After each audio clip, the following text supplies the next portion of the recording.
Wow साथीहरू साग टिप्नु पर्यो यस्तो रहर लाग्दो भएको छ है टिप्नु किन टिप्नु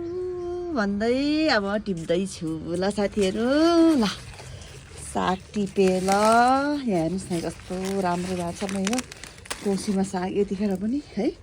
ल हेर्नुहोस् लागेको छ त ल हेर्नुहोस् त यति मजाको यो टिप्न अलिक ढिला पनि भइसक्यो है माया गर्दा गर्दै आज चाहिँ माया नगरिकन टिप्नु पर्यो हौ फेरि यति माया गर्नै पर्छ टिप्नलाई चाहिँ किनभने यो मजाले स्ट्रङ भएर जरा बसेको हुँदैन कि यो सागको चाहिँ अनि फुट्ट आइहाल्ला कि भन्ने डर लाग्छ अनि माया गर्दै टिप्नु त पर्छ है ल हेर्नुहोस् त अब यति चाहिँ टिप्छु म ल कस्तो राम्रो भएको छ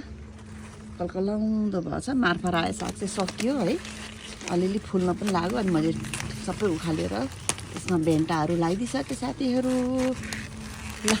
हेर्दै गर्नु होला भिडियो मेरो हेर्नुहोस् त कस्तो राम्रो छ चैतमा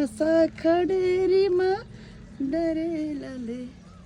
बनाइ खायो होइन मेरो खाएको छैन है अब हामीले चाहिँ पकाएर खाने रायो साग बाई बाई।